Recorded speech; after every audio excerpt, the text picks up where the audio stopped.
Agenda of Akhil Bharatiya प्रतिनिधि सभा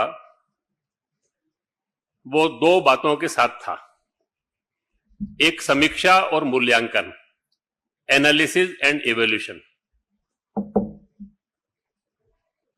हमने संघ के काम का एक सतत भाग है, यूनिकनेस ऑफ आवर ऑर्गेनाइजेशन है। We always think about expansion and consolidation, कार्य विस्तार और गुणात्मकता, कार्य की भी कार्यकर्ता की भी।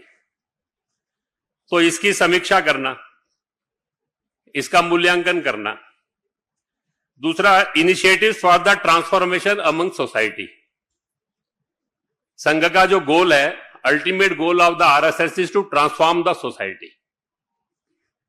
बेसिकली संघ संगठन नहीं है, यह समाज परिवर्तन का एक बड़ा जन आंदोलन है।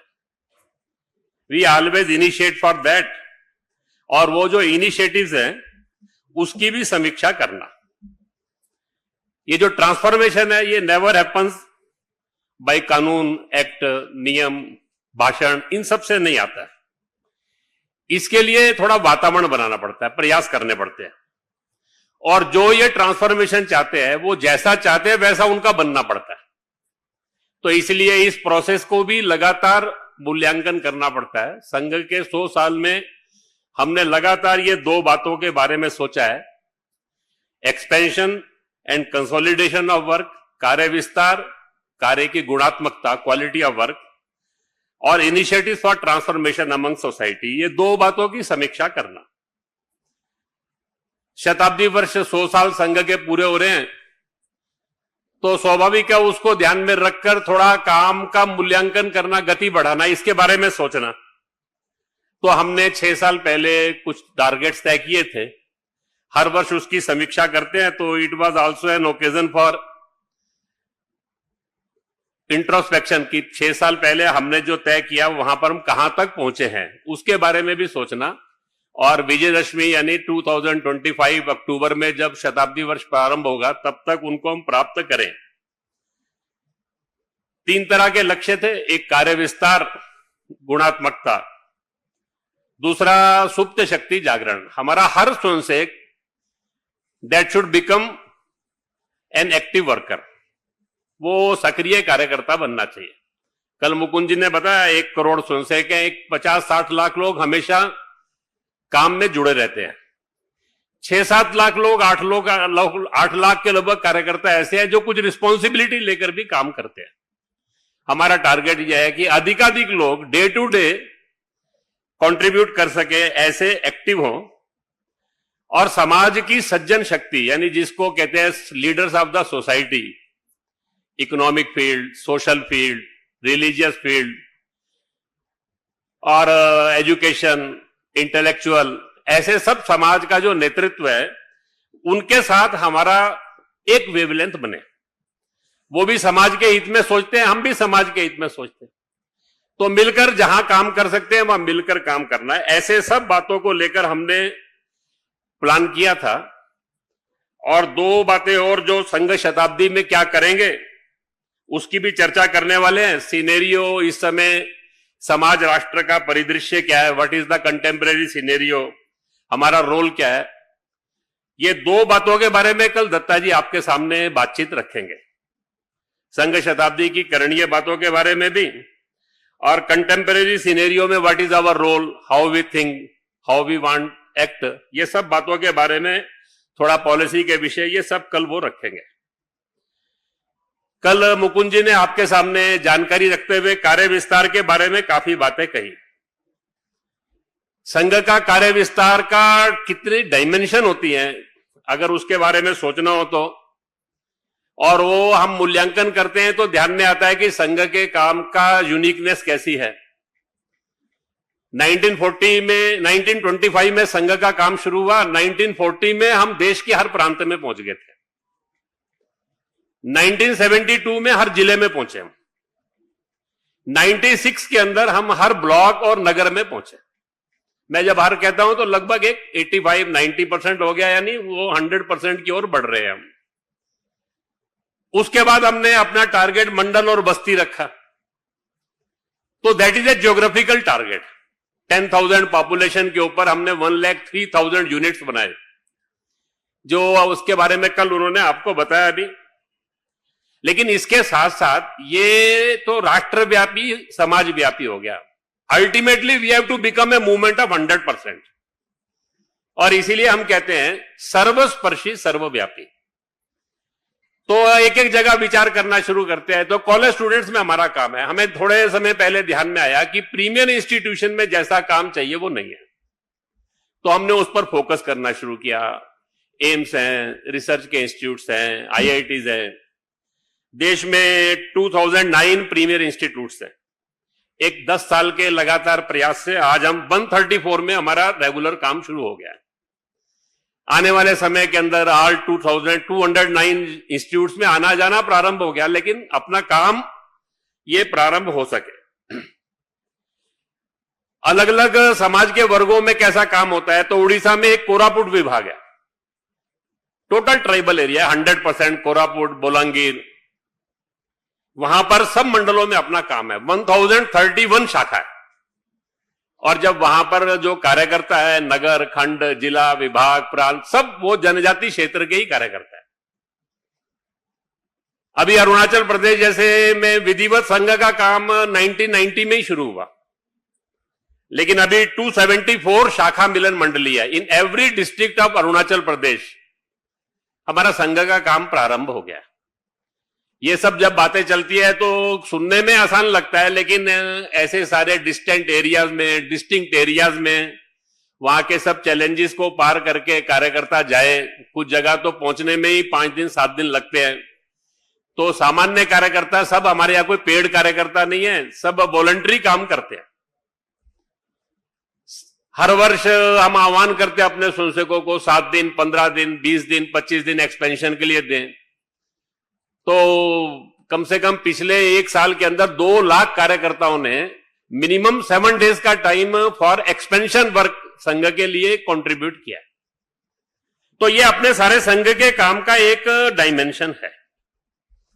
मैंने बताया आपको सज्जन शक्ति का संपर्क करना, तो हमने 2 लाख, लगभग 2 लाख पीपल जो है उनकी महिला पुरुष ऐसी एक लिस्ट बनाई, those who our society leaders,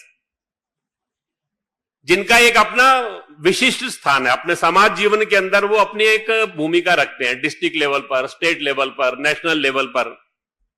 हमारा टारगेट था कि उनसे हम कांटेक्ट करेंगे। लगभग 1.5 लाख लोगों को हम कांटेक्ट कर पाए पिछले 1 साल के अंदर, लास्ट 1 ईयर के अंदर। कांटेक्ट करने का मतलब एक बार मिलना नहीं है, 3-4 बार मिलना, उनको किसी बैठक में बुलाना, छोटी छोटी मीटिंग्स में बुलाना, 10-12 लोगों की हम रूम मीटिंग्स करते हैं। ऐसे 8-8, 10-10 लोगों से वो संघ के बारे में क्या सोचते हैं, उनके कुछ सजेशंस हैं, सोसाइटी के बारे में क्या सोचते हैं। तो 5,000 रूम मीटिंग्स भी की हमने इनके साथ, 50,000 लोग उसमें रूम मीटिंग्स में भी आए। तो ऐसा सारा एक समाज का, जिसको हम सोसाइटी लीडर, सज्जन शक्ति बोलते हैं, उनको एक्टिवेट करने का भी काम चल रहा है। पिछले साल हमने प्रस्ताव पारित किया था लोक माता अहिल्या देवी होलकर का त्रिशती समारोह, 300 ईयर्स उनके जो है शासन के हुए थे। तो वो एक अपने आप में यूनिक आइकॉन है।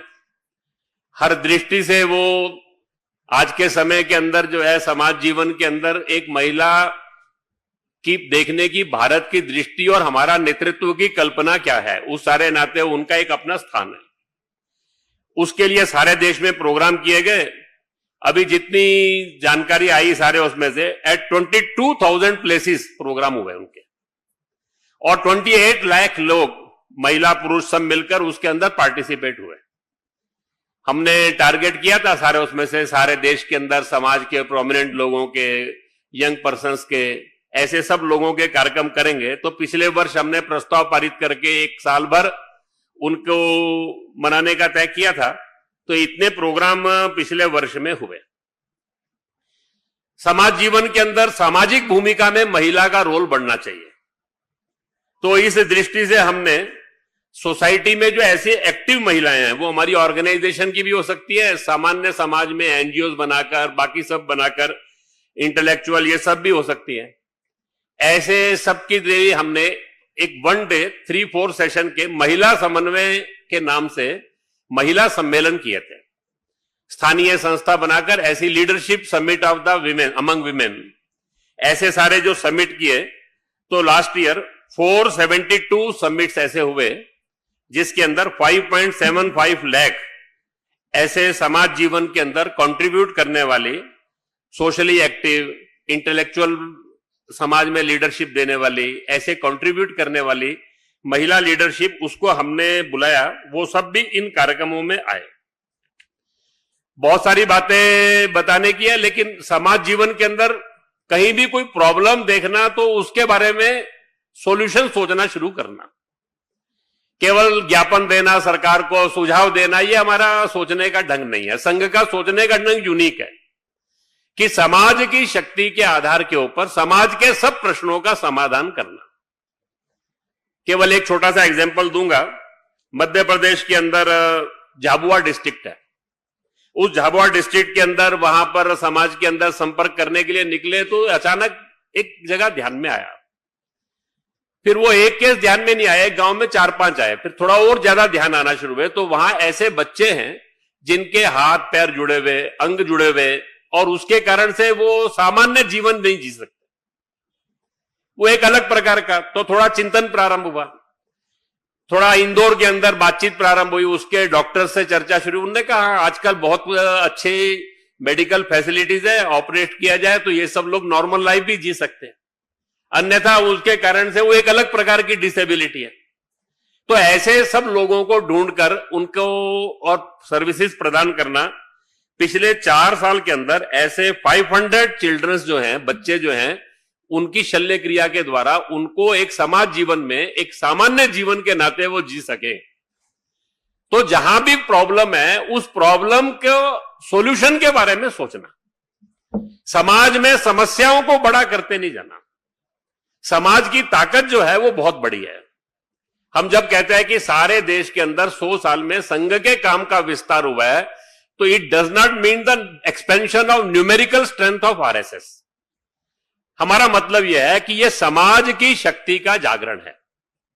संघ की शक्ति बढ़ना यानी समाज की शक्ति बढ़ना है, और वो समाज की शक्ति बढ़ना यानी समाज जो है, समाज के प्रश्न, समाज की चुनौतियां, समाज के इंटरनल इश्यूज, चैलेंजेस, इन सब को सॉल्व कर सकता है। ऐसा समाज का चित्र खड़ा करना, इस दृष्टि से अपना कल से सारा मूल्यांकन का काम चल रहा है।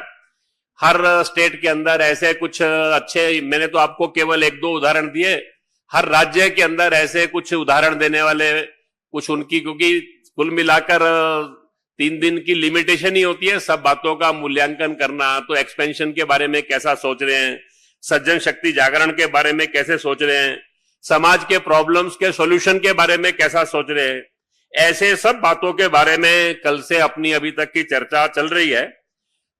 जो संगठन है वो भी अपने बारे में, कामों के बारे में ऐसा थोड़ा थोड़ा एक जानकारी देने का, जो उनकी विशेष बातें होती है वो सब होती है, उसकी जानकारी देते हैं।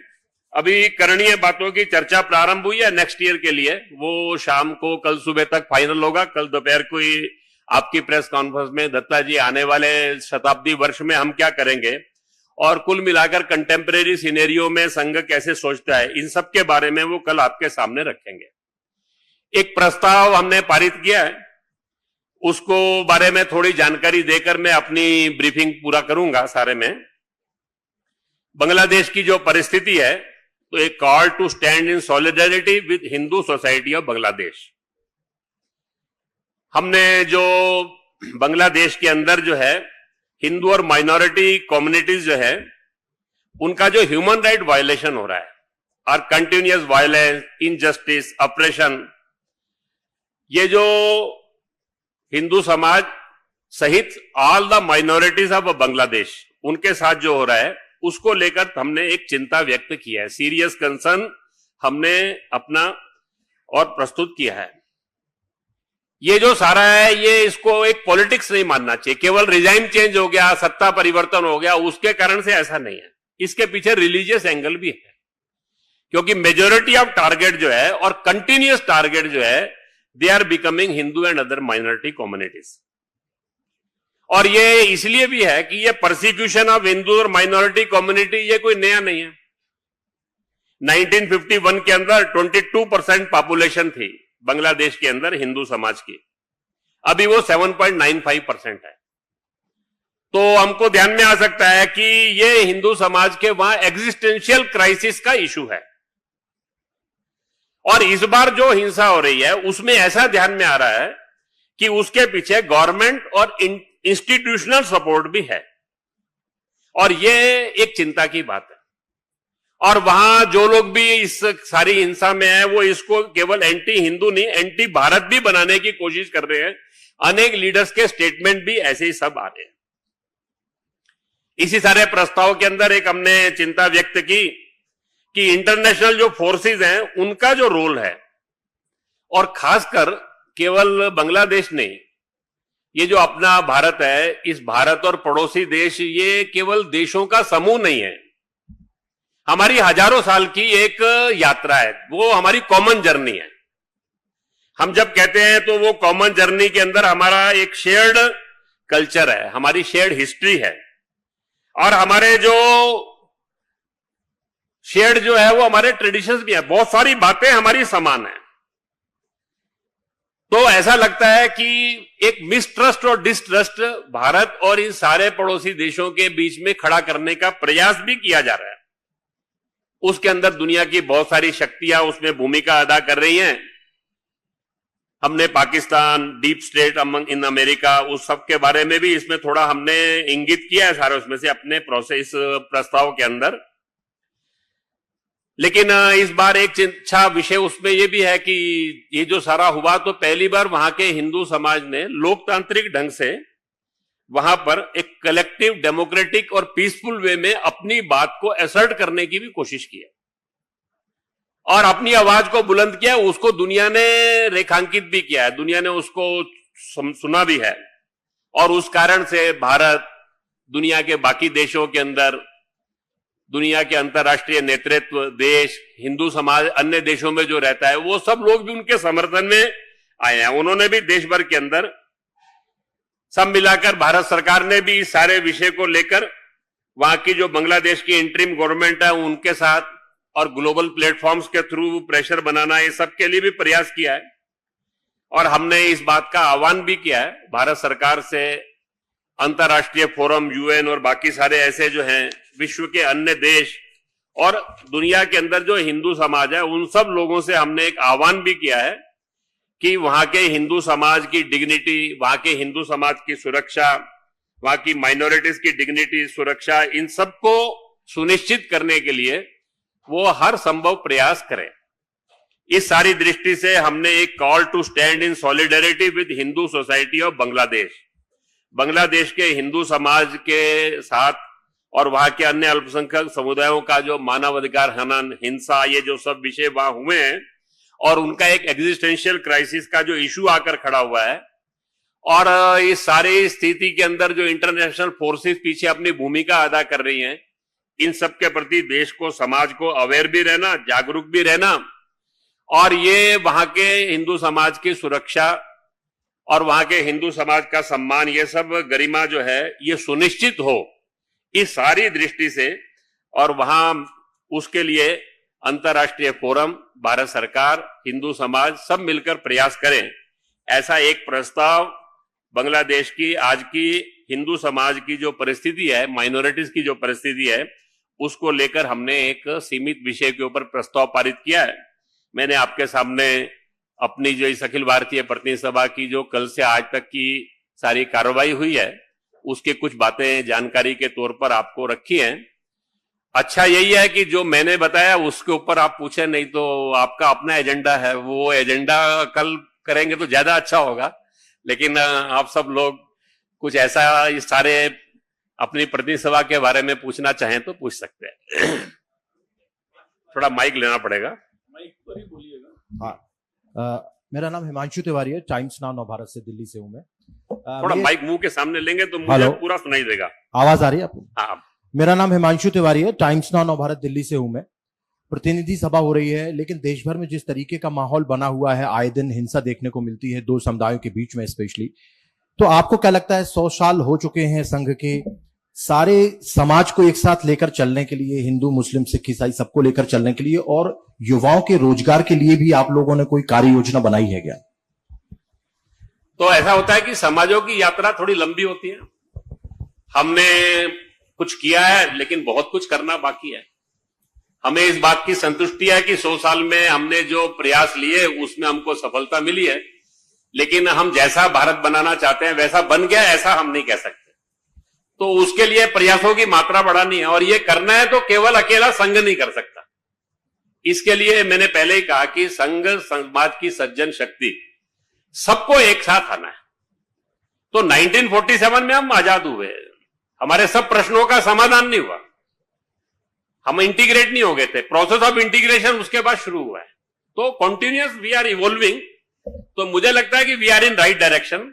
हमको लेकर हमको लगता है जिस रास्ते पर हम चल रहे हैं we are in right direction, लेकिन बहुत करना बाकी है, ये हम समझते हैं। सर मैं आमोद हूँ TV9 भारतवर्ष। थोड़ा खड़े होकर बोलेंगे और माइक मुंह के सामने लीजिए, मुझे थोड़ा। सर मैं आमोद हूँ TV9 भारतवर्ष से।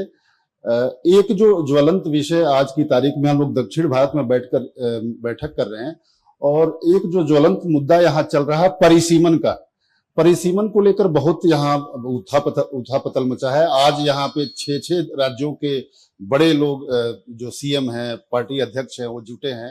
तो इसको लेकर कंफ्यूजन क्यों हो रहा है, क्या दिक्कत है, असल मुद्दा क्या है?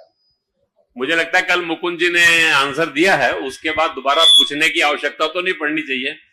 फिर मैं आज दूंगा तो कल आप दत्ता जी से दोबारा पूछेंगे। सब मिलाकर जो उन्होंने कहा, परिसीमन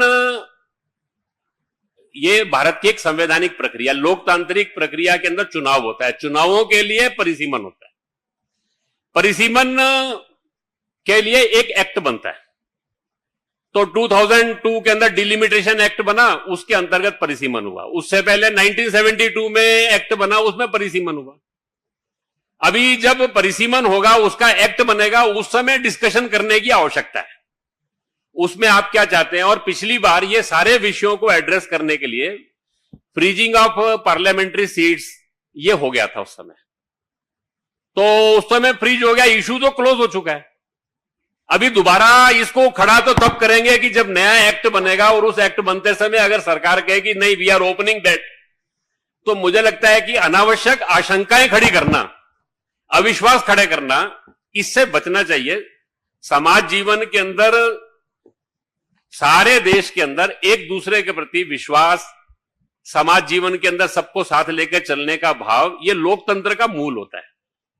तो थोड़ा उसके बारे में सोचना चाहिए। बाकी लोकतांत्रिक प्रक्रिया है, जिस समय ये विषय आएगा उस समय इसका डिस्कशन होगा प्रारंभ। अभी तो सेंसस भी नहीं हुआ, डिलिमिटेशन का चर्चा भी नहीं हुई, डिलिमिटेशन एक्ट भी नहीं आया। ये 2002 के एक्ट पर होगा तो उसमें फ्रीजिंग हो चुका है। अगर कोई नया बनेगा तो उसके बारे में डिस्कशन भी अभी शुरू नहीं हुआ। मुझे लगता है कि इसको लेकर जो चर्चा कर रहे हैं, थोड़ा उनको भी इंट्रोस्पेक्शन करना चाहिए कि ये उनका पॉलिटिकल एजेंडा है या वो वास्तव में अपने क्षेत्र के हित के बारे में सोच रहे हैं। ये दोनों के बारे में उनको भी विचार करके आप उनसे पूछिए कि क्या डिलिमिटेशन प्रोसेस शुरू हो गया क्या। आप ये सारी बातें कर रहे हैं तो आपको बात करते समय उनसे भी पूछ लीजिए थोड़ा। नमस्कार सर, मैं मेघा प्रसाद ABP न्यूज से। हाँ जी, मेघा प्रसाद ABP न्यूज से सर नमस्कार। आपसे सवाल जो मेरा ये है कि पिछले 1 साल से भारतीय जनता पार्टी अपने अगले अध्यक्ष के चुनाव में एक तरीके से लगी हुई है। हर बार बोला जाता है कि ये असेंबली इलेक्शन खत्म होगा फिर नया अध्यक्ष आ जाएगा, महाराष्ट्र खत्म होगा तो आएगा, दिल्ली खत्म होगा तो आएगा, होली के बाद आएगा। ये अभी तक चुनाव हो नहीं पाया है और अब कुछ खबरें हिंदी मीडिया में, हिंदी अखबारों में ये चल रही है कि RSS और BJP के बीच में इतनी ठनी हुई है, इसलिए एक नाम पर ये इनकी अग्रीमेंट नहीं हो पा रही है। इस पे मैं पूछना चाहूंगी सर, क्या हो रहा है, क्या समन्वय मीटिंग हुई है, आप लोग की तरफ से कुछ नाम गए हैं, क्या स्टेटस है? तो संघ के स्वयंसेवक 32 से ज्यादा संगठनों में काम करते हैं। हर संगठन जो है वो स्वतंत्र है, स्वायत्त है। हर संगठन की अपनी एक निर्णय प्रक्रिया है।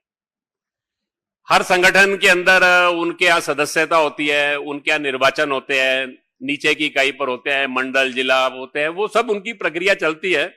और अध्यक्ष के चुनाव के लिए कोई समन्वय बैठक होती नहीं है। और बाकी मीडिया में क्या चलता है, तो मीडिया को 24/7 एक्टिव रहना है, तो उनको कुछ न्यूज चाहिए, और न्यूज क्या है वो आपको भी मालूम है सारे उसमें से। तो एक पक्का मान के चलिए कि हमारी कोई ठनी हुई नहीं है, समाज राष्ट्र के प्रश्नों पर हम मिलकर काम करते हैं, और आज भी हम परस्पर विश्वास उसके आधार पर काम कर रहे हैं। बाकी उनकी प्रक्रिया चल रही है, उनकी सदस्यता भी हुई है, बूथ समितियां भी बन गई है, जिले प्रदेश वो भी बन रहे हैं। उस प्रक्रिया में आने वाले समय के अंदर राष्ट्रीय अध्यक्ष का चुनाव उनका होगा सारे उसमें से। वो प्रक्रिया उनकी अपनी जो पार्टी की व्यवस्था है उसके अंतर्गत होगी सारे में से। थोड़ा दिन धैर्य रखिए, अपने आप ध्यान में आ जाएगा सब।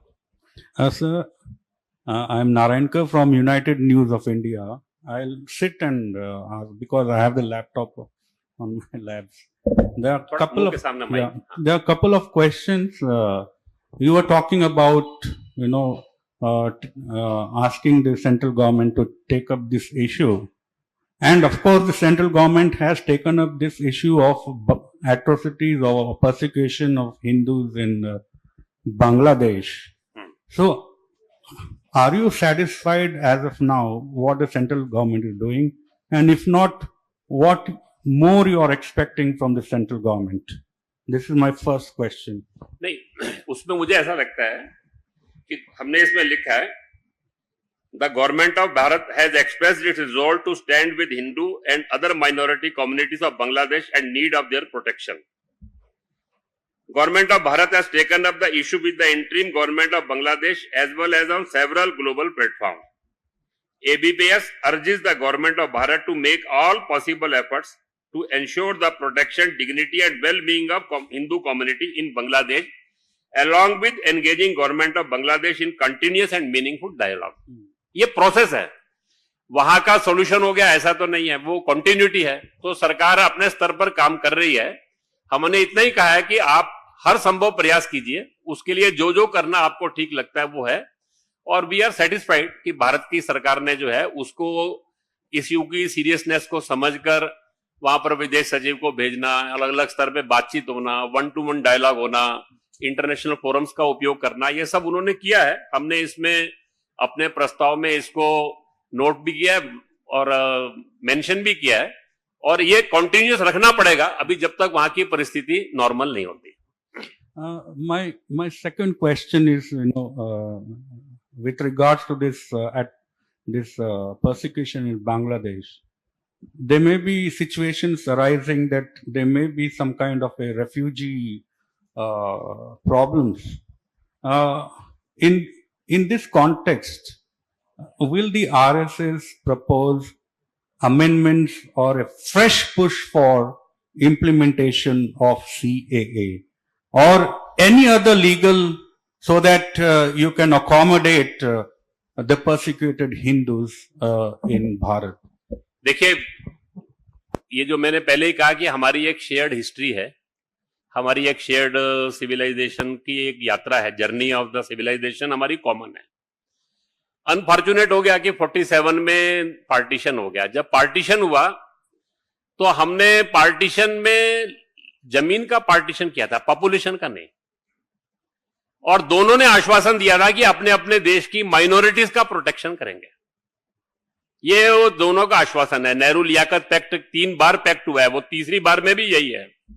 अनफॉर्चुनेट है कि पाकिस्तान बांग्लादेश जो बन गया बाद में, उन्होंने उसको ऊपर अपना ऑनर नहीं किया। वो जो वहां का हिंदू समाज है वो हमारी रिस्पॉन्सिबिलिटी है, हम उससे बच नहीं सकते। ये जो आज जिसको हम भारत कहते हैं, जिसका हम गर्व करते हैं, उस भारत को बनाने में जितना कंट्रीब्यूशन देश के इस हिस्से में रहने वाले हिंदू का, उतना वहां का भी है। वो वहां सुख से रहे, शांति से रहे, वहां उस समाज राष्ट्र जीवन की व्यवस्था में आज जो व्यवस्था है उसमें कंट्रीब्यूट करते हुए वो सोचे। लेकिन अगर कल को उसको कुछ भी कठिनाई होगी, कुछ भी कष्ट होगा, तो हम अपनी जिम्मेदारी से पीछे नहीं हट सकते। उसके लिए क्या करना पड़ेगा, ऐसी कोई परिस्थिति आई तो उस समय सोचेंगे। अभी तो हमारी इच्छा है कि वो जो वहां है, जहां है, वहां सम्मान के साथ, सुरक्षा के साथ, अपने मत पंथ सबकी सुरक्षा के साथ वो जी सके, सम्मान के साथ जी सके। इसके लिए हमको प्रयास करना है, ये हमारा सोचना है। नमस्ते, मैं रमेशा हूँ, विक्रमा कन्नड़ा वीकली से। ये लिंग्विस्टिक के ऊपर प्रांतों का रचन पहले ही हुआ है। उसके लिंग्विस्टिक भाषा के ऊपर, भाषा के आधार पर प्रांतों का ये सीमा तय हुआ है, वह एक्ट भी है। मगर उसके बाद भी कई प्रांतों में बॉर्डर डिस्ट्रिक्ट्स जो है उसमें ये डिस्ट्रिक्ट्स उस स्टेट्स को आना चाहिए, ऐसा डिस्प्यूट्स चलते रहता है। संघ के हिसाब से ये प्रांतों का ये बॉर्डर इश्यू है, क्या ये डिस्कशन पे होना चाहिए या क्लोज्ड चैप्टर है, ऐसा इसका ऊपर क्या है राय? तो देखो, ऐसा है कि हमारा जो राष्ट्र जीवन है ना, उसकी अपनी एक यूनिकनेस है, उसको सबको ध्यान रखना। भारत में सदियों से भाषाएं अनेक है, भाव एक है। All languages there are essence that is one. कोई भी महापुरुष, कोई भी भाषा, किसी ने भी एक राज्य का विचार नहीं किया। वो हमेशा उसके अंदर पूरे राष्ट्र का ही विचार है।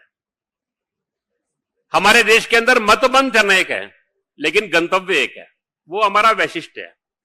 हमारे यहां खान पान ये सब अनेक हैं, लेकिन हमारे मूल्य एक हैं, संस्कृति एक है, हमारी कल्चर एक है। तो भारत का हमारा कन्विक्शन है that is one people one nation, एक राष्ट्र एक जन। भारत के अंदर राज्य अनेक थे, राष्ट्र एक था। किसी भी राज्य का व्यक्ति कहीं भी आ सकता था, जा सकता था, रह सकता था। यह भारत की यूनिकनेस रही है। तो ये बातें ध्यान में रखते हुए किसी भी कारण से विवाद के विषय ये नहीं बनने चाहिए। खान पान, भाषा, मत, पंथ, लैंग्वेज, राज्य, ये किसी भी संघर्ष का विषय नहीं बनना चाहिए। अब ये राष्ट्र जीवन बनने की दिशा में थोड़ा अपने को और प्रोसेस करना पड़ेगा। मैंने बताया कि 1000 साल की हमारी लीगेसी है, उसमें कुछ बातें हमारे दूसरों के संघर्ष करते हुए आ गई, कुछ हमारी अंग्रेजों के कालखंड में हम जो आत्मविस्मृति में चले गए उसके कारण से आ गई। उस सबसे बाहर निकलना है। अल्टीमेटली हमारे संविधान के प्रियम्बल में जो कहा है, we the people of Bharat, हम भारत के लोग, ये हमारा दैट इज द टैगलाइन। जब हम भारत के लोग कहते हैं तो इसका मतलब जाति, भाषा, प्रांत, मत, पंथ, सब चीजें समाप्त होगी। स्त्री पुरुष, वी पीपल, हमारी आज के बाद एक ही आइडेंटिटी है। तो संघ का ये जो मानना है we the people of Bharat, ये इस आइडेंटिटी को लेकर हम सब देश के अंदर कोई भी समाज का प्रश्न आता है उसका समाधान करने की दिशा में बढ़े। ऐसा सारे देश के अंदर हमने एक व्यवस्था को स्वीकार किया। कोई भी व्यवस्था अपने आप में परफेक्ट नहीं होती, उसमें कुछ ना कुछ बातें रहती है। अब हमने एक व्यवस्था बनाई है, उसमें राज्य है, उसके अंदर राष्ट्र है, उसके अंदर हमने डिस्ट्रिक्ट्स है, उस डिस्ट्रिक्ट के अंदर ब्लॉक्स है, गांव है, पंचायत है, ये एक व्यवस्था बनाई है। सब मिलाकर एक कोऑपरेटिव, एक समाज जीवन के अंदर परस्पर एक दूसरे के साथ मिलकर सारे राष्ट्र का चिंतन करना, ये उसके कोर में आना चाहिए।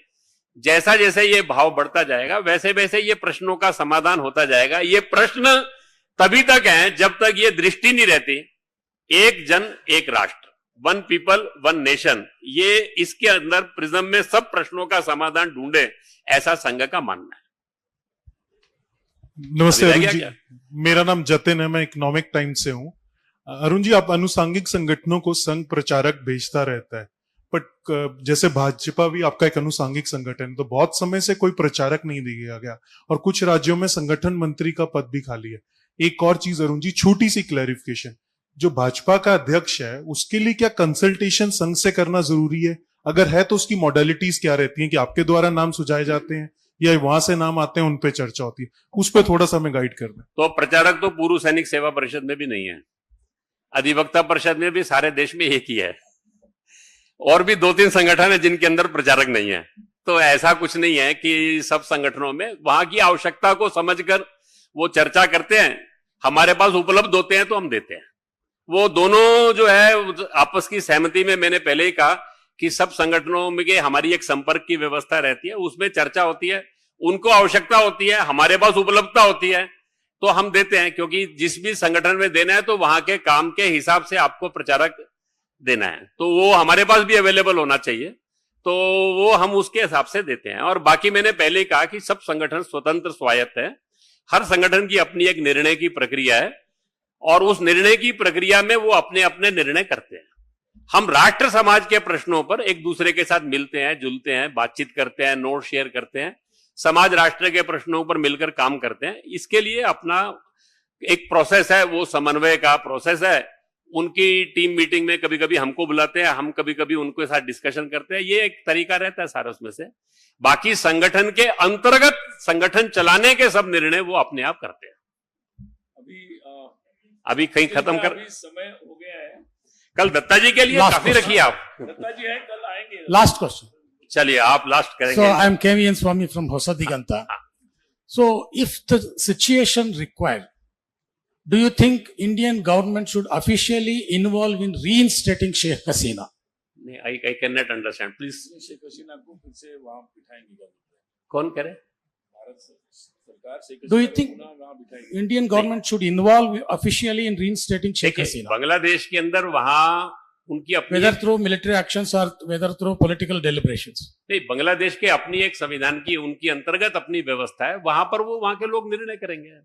इसके बारे में मुझे लगता है कि किसी अन्य देश के को सोचने का कोई वो नहीं है सारे में से। ठीक है, thank you very much for वो रह गया लास्ट में। I had a question from very long time. Sir, you were speaking about where we wanted to reach, how India should be. It has Where? not yet reached. It has not yet happened. What is that you wanted and what is that missing which you have to still achieve? And by when do you think it will happen? तो मैंने पहले ही बताया कि हम एक society built up करना चाहते हैं जिसके अंदर देशभक्ति, राष्ट्रभक्ति, संगठन, अनुशासन, unity, discipline, selflessness and nation first का फीलिंग, ये चार बातों के आधार पर हम समाज खड़ा करना चाहते हैं। ये समाज जब खड़ा होगा तो समाज का संगठन है तो मिलकर अपने सब प्रश्नों का समाधान कर सकता है। समाज और राष्ट्र का भाग्य जो है वो समाज और राष्ट्र के लोग बदलते हैं। क्वालिटी ऑफ पीपल ये जो है वो हमेशा उस राष्ट्र की डेस्टिनी को डिसाइड करती है। हमारा एक पहले से थिंकिंग है, हमारे संघ के जो फाउंडर थे वो कहा करते थे, some great people does not make a nation great, great man of a nation always make their nation great. जिस देश के लोग महान होते हैं वो राष्ट्र महान बनता है। तो हमारा जो काम है वो यही है। हम संघ को में के बारे में कैसा सोचते हैं, तो जैसा हम समाज बनाना चाहते हैं वैसा हम संघ बना रहे हैं। जैसा समाज का व्यक्ति बनाना चाहते हैं वैसा हमारे स्वयंसेवक का जीवन, आचरण, व्यवहार होना चाहिए। ये हमारी कल्पना है और ये करते समय समाज के एक जिम्मेदार नागरिक के नाते हम काम कर रहे हैं। हम समाज से अलग हैं ऐसी हमारी कोई सोच नहीं है। तो ये जो समाज है धीरे धीरे करके समाज में ये भावना बन रही है, अखिल भारतीय दृष्टिकोण बढ़ रहा है, देशभक्ति बढ़ रही है, मिलकर काम करने का भाव बढ़ रहा है। ये हमारा मानना है कि देश में क्वालिटेटिव चेंज आ रहा है। ये क्वालिटेटिव चेंज अभी और आना बाकी है। वो जैसे जैसे बढ़ेगा वैसे वैसे परिवर्तन आ जाएगा। वो काम जल्दी से जल्दी हो इसके लिए हम सबको आह्वान करने वाले हैं। शताब्दी वर्ष के अंदर हमारी कोशिश रहेगी उस समय कि हम सबको आह्वान करेंगे कि ये जो काम है इसको अपने जीवन का लक्ष्य मानकर आप सब अपने जीवन में इस लक्ष्य के लिए जुटें। ऐसा एक आह्वान हम हर एक से करेंगे। उसके लिए कल सारी चर्चा योजना आपको बताएंगे। आप सब लोगों ने बहुत शांतिपूर्वक मेरी बात को सुना। जो मैंने सुना बोला वही आपने समझा, ये मानता हूं मैं, और जो मैंने बोला है वही आप समझकर आगे लिखेंगे, ये भी अपेक्षा आपसे करूंगा। मेरी सारी प्रेस कॉन्फ्रेंस में से आप न्यूज मत निकालिएगा, उसका एसेंस निकालिएगा। ऐसा अनुरोध करते हुए मैं अपनी वार्ता को पूरा करता हूं।